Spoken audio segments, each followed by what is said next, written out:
एक जंगल में एक बंदर रहता था। उसका नाम चीकू था। चीकू अपने आप को बहुत होशियार समझता था। वो हमेशा जंगल के भोले भाले जानवरों को बेवकूफ बनाकर उसके खाने पीने के सामान पर हाथ साफ कर रहा था। एक दिन जंगल के सभी जानवरों ने मिलकर फैसला किया कि चीकू को जंगल के बाहर निकाल दिया जाए, क्योंकि जंगल में उसे छोड़कर बाकी सब बहुत ईमानदार थे। जंगल के राजा शेर सिंह ने सभी जानवरों को पंचायत में बुलाया और कहा, चीकू, हम सब ने ये फैसला किया है कि तुम्हें जंगल छोड़कर जाना होगा, क्योंकि तुम जंगल के भोले भाले जानवरों को अपनी बातों के जाल में फंसाकर उनसे खाने पीने का सामान ऐंठते रहते हो। महाराज, मुझे माफ कर दीजिए। मैं आगे से कभी ऐसा नहीं करूँगा। इसलिए तो तुम्हें जंगल से निकाल रहे हैं। तुम कहीं और जाकर रहो। जब तुम्हारा पाला तुमसे भी तेज लोगों से पड़ेगा तो तुम्हें हमारी ईमानदारी समझ आएगी। 1 साल तक तुम्हें जंगल से बाहर जाना होगा। चीकू चुपचाप अपनी सजा सुनता रहा। फिर वो बेमन से जंगल छोड़कर शहर आ गया। शहर में न तो पेड़ थे जहाँ से वो फल तोड़कर खा सके, न उसे पीने का पानी मिल रहा था। दुकानों में रखे फलों को उठाने जाता तो दुकानदार लठ लेकर उसके पीछे भागता। चीकू भूखा सा बड़ी मुसीबत में फंस गया। वो जंगल भी नहीं जा सकता था। एक दिन जब एक दुकानदार रात के समय अपनी दुकान बंद कर रहा था तो चीकू चुपचाप एक खाली फलों की टोकरी में छिप कर बैठ जाता था। रात को जब दुकान बंद हो जाता है तो वो टोकरी से निकलकर फल खाने लगता है। वही दुकान के फ्रिज में से पानी की बोतल और जूस निकालकर पीने लगता है। उसका पेट भर जाता है। अब उसे जोर से नींद आ रही थी। वही सो जाता है। सुबह जब उसकी आँख खुलती है तो दुकान खुलने का समय हो जाता है।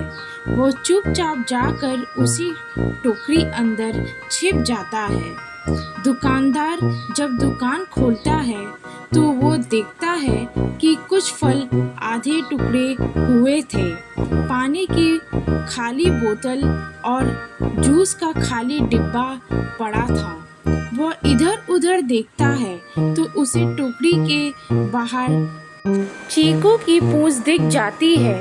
वो चुपचाप एक मदारी को बुला लेता है। दुकानदार, देख भाई, ये बंदर मेरा बहुत नुकसान कर रहा है। तू इसे पकड़ कर ले जा। मदारी चीकू को पकड़ लेता है और अपने साथ ले जाता है। मदारी चीकू को रोज मारता था और बहुत कम खाने को देता था। धीरे धीरे उसने चीकू को नाचना सिखाया और बाकी सारे करतब सिखा दिए। अब मदारी बोलता है, सुन बे, तुझे मैंने जो कुछ सिखाया है, कल से तू तमाशे में दिखाना। सही से दिखाएगा तो मेरी कमाई होगी। अगर एक भी गलती की तो पिटाई होगी और शाम को खाना भी नहीं मिलेगा। अगले दिन से चीकू मदारी के इशारे पर करतब दिखाने लगा। शाम तक वह थक जाता था, तब वहीं उसे खाना मिलता था। चीकू रात को रोता रहता था। उसे अपने जंगल की याद आती थी। चीकू अपने मन में सोचता रहा, काश मैं ईमानदारी से रहता तो जंगल में खाने पीने की कोई कमी नहीं थी। बिना मेहनत के खाना मिल जाता था। फिर आराम से किसी पेड़ पर सो जाते थे। एक दिन चीकू तमाशा दिखा रहा था, तभी ऊपर आसमान से चिड़िया का एक झुंड निकला। अरे, ये तो अपने जंगल का चीकू है। चीकू भी उन्हें देख लेता है। क्यों चीकू भाई, क्या हाल है? ये कहकर सारी चिड़िया हंसने लगती है। बहन, मैं बहुत मुसीबत में हूँ। तुम शेर सिंह से कहो मुझे माफ करे, जंगल में बुला ले, नहीं तो मैं मर जाऊंगा।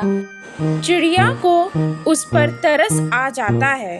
वो उस समय तो चली जाती है, अगले दिन फिर वापस आ जाती है। चिड़िया कहती है, चीकू, मैंने बात कर ली है।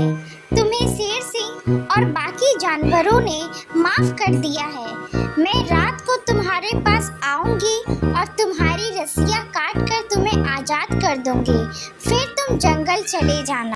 रात के समय जब मदारी सो जाता था, चिड़िया अन्य चिड़ियाओं के साथ आई और चीकू की रस्सियां काट दी। चीकू वहां से चुपचाप बाहर आ गया और दौड़ता हुआ जंगल में पहुंच गया। अगले दिन पंचायत में चीकू ने पंचायत से सभी माफ़ी मांगी। अब वो ईमानदारी से जंगल में रहता है।